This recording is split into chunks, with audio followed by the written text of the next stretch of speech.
I gotta move this closer to my eyeballs. I might be getting old. I might need to print my script in large text. This is a problem. Uh-oh, I am 40. I guess it's starting to happen. Hey everyone, it's me, Mike, and welcome back to Moby Dick Talk. Moby Dick Talk. We've just wrapped up chapter 7 and 8, the Chapel and the Pulpit, and left just before Father Mapple begins his big sermon. This week's reading was pretty short and not too complicated, mostly because next week's reading is very long and very complicated. Still, there's plenty to discuss about this chapel and the people and things Ishmael sees inside. So let's jump right in. Chapter 7, the Chapel, is primarily centered on a discussion about life, death, and the afterlife. It begins with Ishmael ducking into a church that he describes as sort of a last stop for any whaleman or sailor about to set out on a journey. It's a very somber scene. Entering, I found a small scattered congregation of sailors and sailors' wives and widows. A muffled silence reigned, only broken at times by the shrieks of the storm. Each silent worshiper seemed purposely sitting apart from the other, as if each silent grief were insular and incommunicable. We can't know for certain the stories of this congregation and why exactly they're here, but we do get some strong hints in the form of marble memorial stones Ishmael paraphrases back to us. Sacred to the memory of John Talbot, who at the age of 18 was lost overboard. Sacred to the memory of the late Captain Ezekiel Hardy, who in the bows of his boat was killed by a sperm whale on the coast of Japan. These tablets do a couple of things. First, they serve as another set of bad omens about this journey and Ishmael's fate. They're literally gravestones.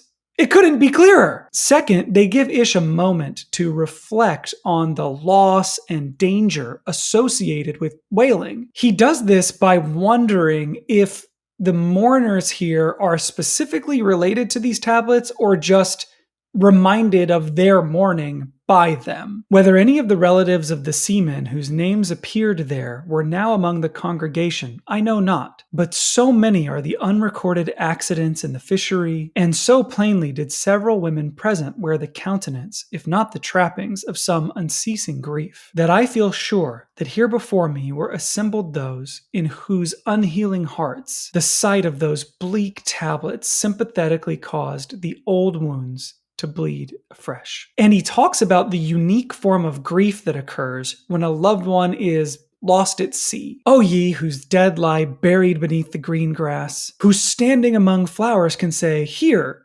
lies my beloved. Ye know not the desolation that broods in bosoms like these. When someone you care about dies, as sad and tragic as it is, you get the closure of burying them or cremating them or whatever, laying them to rest. When someone you care about is lost, in Ishmael's case at sea, but really in any context, the fact that you never really know what happened and that you can never really be sure you've lost that person means that your grief can never resolve. There's a mix of hope and uncertainty and lingering questions that just keep that wound open. And Ishmael sees that in the mourners in this church. This chapter also has one really dense, complex paragraph that I had to read multiple times. It's one of those moments where Ishmael, or Melville, goes deeper and deeper and deeper into a philosophical problem he's trying to solve for himself. And we're, as usual, just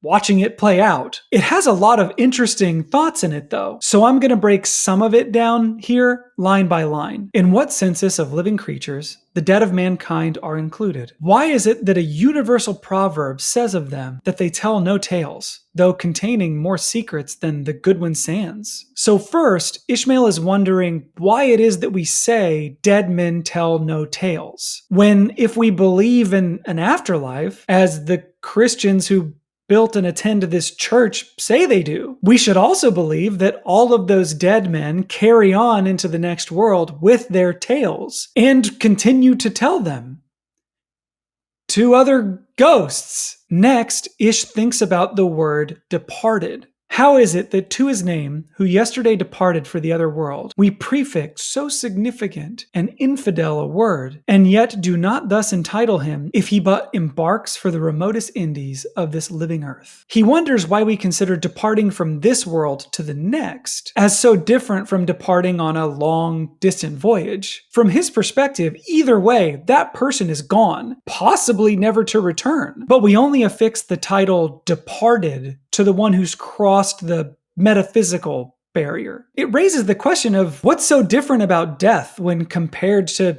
any other journey you don't return from. The next part of the paragraph, because we're still in the same paragraph, sees Ishmael grappling with the dissonance between what people say they believe about the afterlife and how they behave. How is it that we still refuse to be comforted for those who we nevertheless maintain are dwelling in unspeakable bliss? Ishmael is saying, wait, hang on. We believe, or so we say, when people die, they go to heaven or some kind of afterlife. Our belief is that death isn't the end. And in some cases, what comes after death is even better than life. So why is it that if we believe those things, we think of death so sadly, and we grieve over people who have died while we simultaneously tell everyone we believe they're in a better place? If we genuinely believed what we say we believe, wouldn't we think of death as a reason to celebrate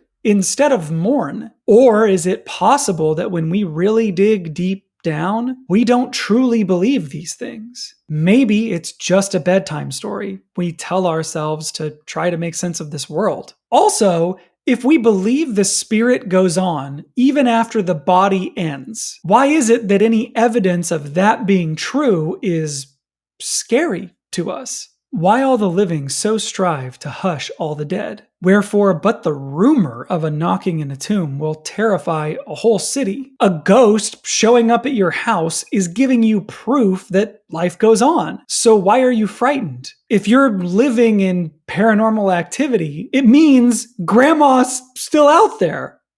That's good, right? Again, the behavior isn't tracking to the belief. There's something going on here. Ishmael, and probably Melville, is second-guessing his faith. Or maybe not even that, but just pointing out that for a people who so strongly insist they believe these things, the actions and reactions of people of faith don't actually line up to the view of the world they say is true. It reflects possibly Ishmael or Melville's struggle to really believe what they think they're supposed to believe. Ishmael wraps up here by noting that these tablets and this grim scene in the chapel don't bode well for his journey. He sees the same foreshadowing we see, but then he brushes it aside by saying, well, this physical form isn't even the real me. Methinks we have hugely mistaken this matter of life and death. Methinks that what they call my shadow here on earth is my true substance. Methinks that in looking at things spiritual, we are too much like oysters observing the sun through the water and thinking that thick water the thinnest of air. Yeah, I could die. It's dangerous.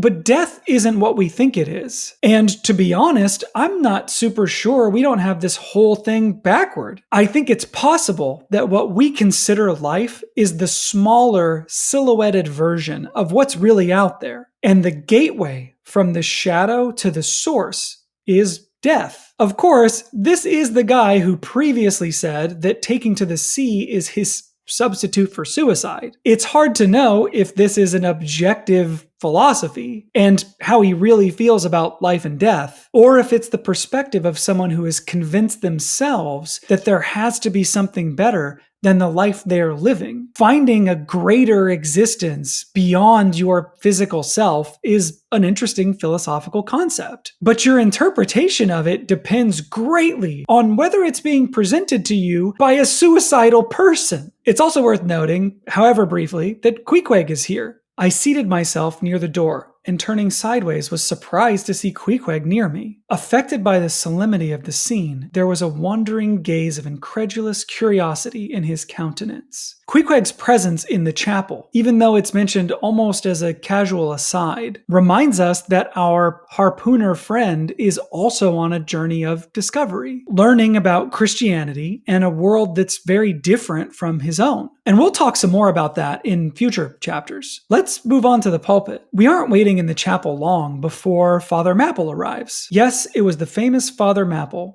so called by the whalemen, among whom he was a very great favorite. He had been a sailor and a harpooner in his youth, but for many years past had dedicated his life to the ministry. Ish describes the pulpit as being almost like a big ship. Its paneled front was in the likeness of a ship's bluff bows, and the Holy Bible rested on a projecting piece of scroll work, fashioned after a ship's fiddle-headed beak. Father Mapple and the place from which he speaks are inspired by real sailor preachers that Melville saw and attended in real life. Guys who gave sailing and whaling themed sermons and really spoke from a pulpit decorated like a ship. You can kind of read into it as much as you want. You can read it at the surface level, which is that Mapple is a sailor and he speaks to sailors. So his chapel and its decorations all fit the same thematic pocket. You can also view the pulpit as a metaphor. It sits high above the rest of the world, the same way a ship sits above the ocean. The congregation is lost at sea,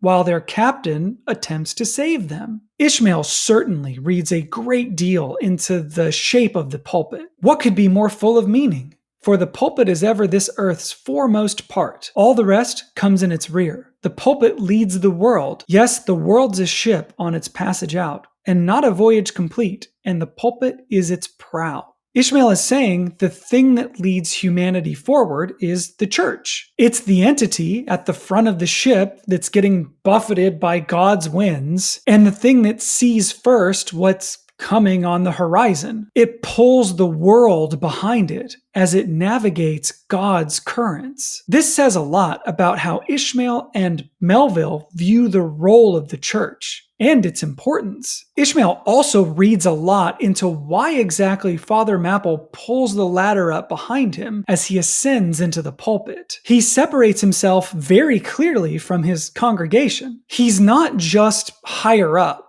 He's in a place that's completely different from the place they're in. No, thought I, there must be some sober reason for this thing. Furthermore, it must symbolize something unseen. Can it be then that by that act of physical isolation, he signifies his spiritual withdrawal for the time from all outward worldly ties and connections, coming back around to the deeper way to read the pulpit? We haven't met Captain Ahab yet, and we won't for a while. But you can make a case that Father Mapple in this moment becomes something very similar to Captain Ahab. And the congregation becomes something very similar to the crew of the Pequod. People being led by someone who is impossibly separated from them and communing with something that is beyond their understanding. Or you can go with Ishmael's explanation that the pulling of the ladder represents Mapple removing himself from the physical world